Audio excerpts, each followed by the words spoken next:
Okay, y'all, this is the best, so much better than a homemade cake. And it takes 5 ingredients. I bet you a quarter you have them all in your house right now. I start with the 2 sticks of margarine usually, but I don't have any margarine. And I know that's kind of like, may sound old school to you guys, but that's how long we've been making this. You see me make cherry squares, but I have a surprise how I'm gonna do this. I'm gonna ad lib. But the cake itself, you know how like a butter, a short cookie taste with the brown around the edges, it's just so good you could suck the butter out. Well, this is what it's like. So, but here's the 5 ingredients real quick. 2 sticks of margarine or butter, sugar, a little bit of vanilla, eggs, and flour. Do you have all those in your house? See, I would have not lost a quarter, I bet you a quarter. So what I'm gonna do is 2 sticks of butter and 1.5 cups of sugar. So I'm gonna put those in, level it off, and then I'm gonna cream them. And when I mean cream them, the butter should look pale, not just, hey, they're mixed up. Nope, get out your mixer, your hand mixer, your KitchenAid, whatever. So let me do that, and then I'll show you and I'll be back. Alrighty, after you cream those real nice, I should have used my KitchenAid because that took way too long. I'm gonna put a tablespoon of vanilla in, and then mix that up. I shied myself a little, so. Okay, I'll be right back. Next, 4 eggs, 1 at a time. Ideally, you want them room temperature. Ask me if mine are. No, they're not. So, 2 at a time for me. Who's in a hurry? This girl. That last egg going in. I like to really beat the egg first and then get it incorporated. Does that make sense? Like if I crack it there, I beat the heck out of it there. All right, let me finish this up. Almost done. Okay, we're done mixing. And this is the last thing that goes in. 2 cups of regular flour. Now, and we're gonna stir it. We're not gonna use our beater. I just do this. You can use any old sifter you want, but it works better if you do sift it. Just do this at the end. That's 1. I'm gonna put the second one in. And after I put the second one in, I'm just going to fold this all in, just stir it.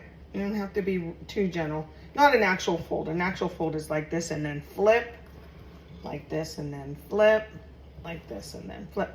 You don't have to, but I don't want to use the mixer on this part.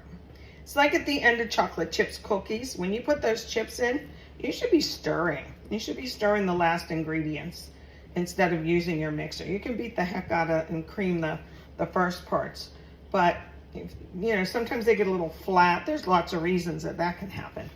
But trust me. So this was just 1 cup. Now I'll put the second one in. And then we're going to use this pan. Let me show you the pan before I put the other cup in, okay? This is a jelly roll pan. It's not exactly, I just got some flour on it. It's not exactly as big as a regular cookie sheet. And I've shown you that before measurement-wise. This is an old-timey one, isn't it? I don't know if it even has a name on it. But you don't need to grease it for this kind of cake recipe. And what I'm gonna do is I'll put that in here, non-greased, the cake mix after I put the other flour in. Then that's where the surprise come in. So let me get the rest of the flour in, and then this is such a good idea. I'll be right back. Okay, I got my batter out of the bowl and into here. And here's a little tip for newbies. When you bake anything in this fashion, the edges are gonna cook first. Like if I made one big chocolate chip, all the edges are gonna cook first. So just slightly, did you hear me say slightly? Slightly make all round, like here, a little bit higher. So it takes longer to bake. Because you don't want the edges cooked and not the middle.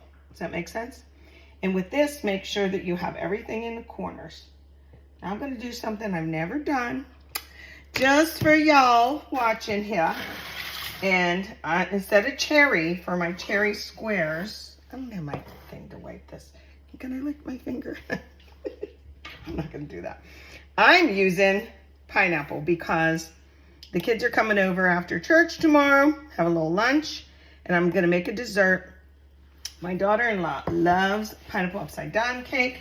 So I'm gonna take some dark brown sugar, and instead of putting cherries on top and baking this, we're gonna do this. But should I sprinkle the brown sugar?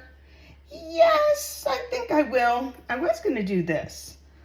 See, like I said, I'm making it up as I go. Nope, I'm not gonna do that. I am gonna do this though. Ready?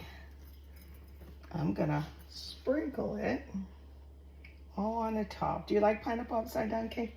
Do you know what I found? Maybe it's just me. Let me know what you think. I think senior citizens really love pineapple upside down cake. One time I made it for a senior center and everybody's like, that's my favorite cake. I haven't had it in so long. And it was homemade. I actually used fresh pineapples and cut them all down. That was a mistake. Ain't nothing wrong with the can, y'all. Just use the dang can. Now I don't have maraschino cherries, but I don't think anybody's gonna care because this is gonna taste good. Now I'll put my pineapples in. And if I recall, I've used this for when I have made real pineapple upside down cake. I don't know if I have enough pineapples to do the whole cake. I don't think I do. Maybe I could put something else there. Nah, it's just us. Actually, this is just so good. Well, that's telling then. 2, 4, 6, 8, 9. 9 in a can. I'm telling you, I think there used to be 10 or 12 or something. Well, there it is. Good thing it's just for family, right? If you had cherries, yes, you can put them on now. I'm not going to push things down. These should cook up really nice. There was enough butter in this that it will cook all on the bottom and everything will be nice and soft. So 350 is the temperature that I use. Preheat your oven first. About 35, 40 minutes. You'll start to see this part get brown, okay? But make sure it's done. Take a little thing, you know, toothpick or something that you use and put it in the middle and just make certain that it's cooked all the way through. Oh, wait, I have one more. I forgot. Ta-da! 2, 4, 6, 8, 10. Ta-da! Okay, let's get baking. Okay, that took 32 minutes. I tested it and it's hilarious looking because I've never done it with pineapple. I've done it with cherries. I've done it with cans of blueberries, you know, and it has the gel stuff in it. Wait till you see this. It just came out. I love it. Oh, it's heavy. Look at that. Would you look at that? Look at this pineapple. It came up through the centers. That's hilarious. But now I know where to cut it, right? I'll let it cool all the way. These are like remember we didn't have enough pineapple to go around. They're MIA here. But the edges, take note. See how they're like pulling away? This cake itself, the batter is so delicious. And I love sharing this recipe with people. I just shared it with my sister who lives in Arizona. She claims she is not a baker, but I think she knows how to bake. But she doesn't like to or something. Anyway, she's been making that on and because she goes to a lot of events and stuff. She's been making it with the cherries a lot, and it's always a big hit. And she has to tell me every time. It's so cute. So I'm gonna put this recipe card in the comments. And it's best with a jelly roll pan just because of size.